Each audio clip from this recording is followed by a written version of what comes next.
जब यह राज्य बना था तब लोगों ने उम्मीद की थी कि इससे पहाड़ आबाद होंगे, परंतु आज पहाड़ आबाद नहीं, वीरान हो रहे हैं। उत्तराखंड सरकार ने खुद अपनी कई रिपोर्ट्स में बताया है कि प्रदेश के सैकड़ों गांव घोस्ट विलेज यानी भूतिया गांव बन गए हैं।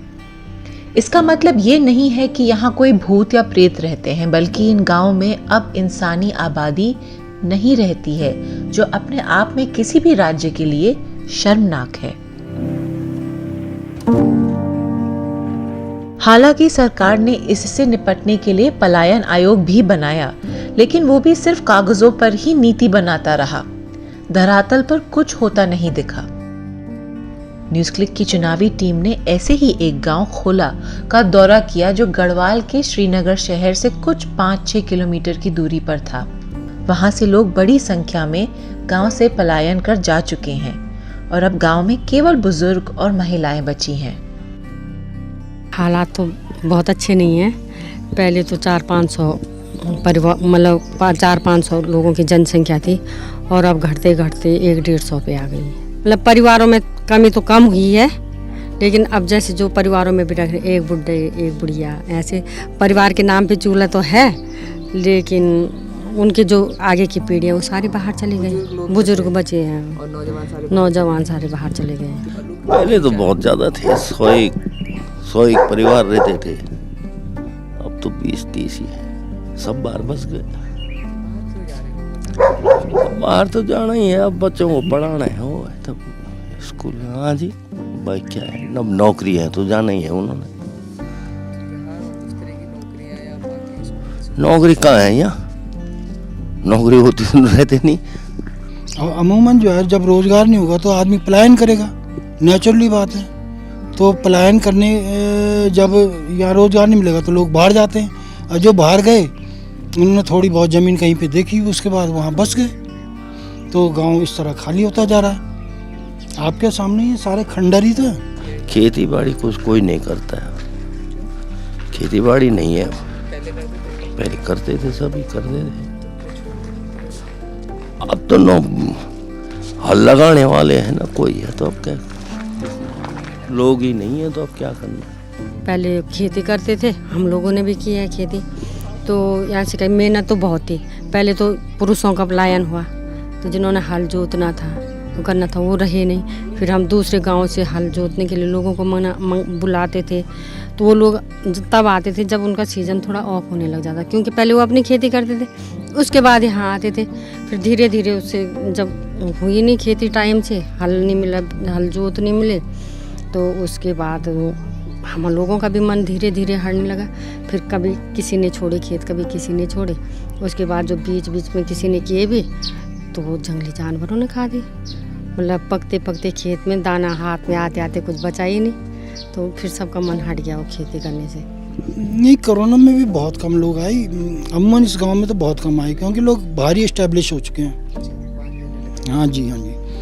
और कोई जैसे छोटी मोटी अगर फार्म में कोई काम कर रहा था, तब ज़्यादा ही प्रॉब्लम आई फर्स्ट पेज में, तो उस समय एक आध बंदा आया होगा घर में, बाकी मतलब अमूमन वो ही थे जो आए, वापस रुके, फिर वापस चले गए, क्योंकि जॉब नहीं है। आप भी देख ही रहे हो, सारा गांव मतलब खंडर ही पड़ा हुआ,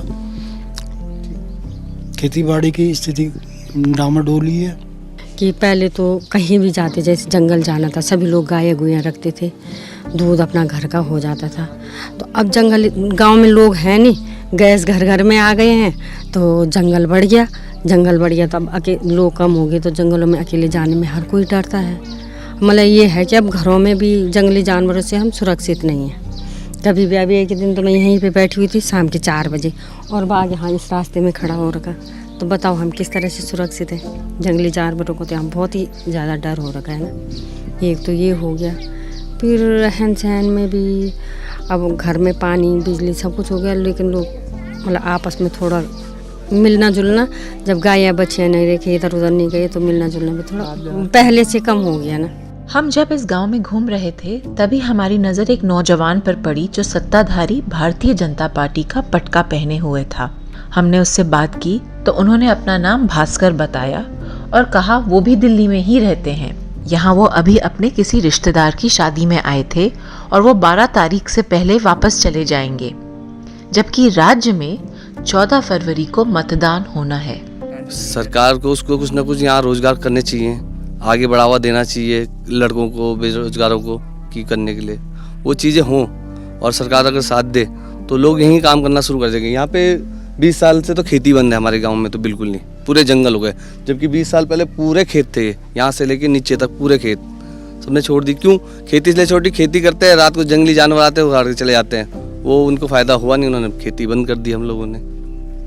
तो अगर इन चीज़ों पर अगर ध्यान दें तो अभी भी पलायन थोड़ा रुक सकता है, लोग वापस आ सकते हैं अगर कुछ देते हैं ये सरकार अगर कुछ बेहतर, तो बिल्कुल घर तो कुछ छोड़ देता है। कोई नहीं चाहता सर बाहर रह के, चाहे कोई भी कर ले, नौकरी ही होती है। वो बोलते हैं ना कि बाहर बहुत ऐसे हैं, बाहर पता चलता है कि क्या होता है, जब सुबह निकलो घर से और रात को आओ।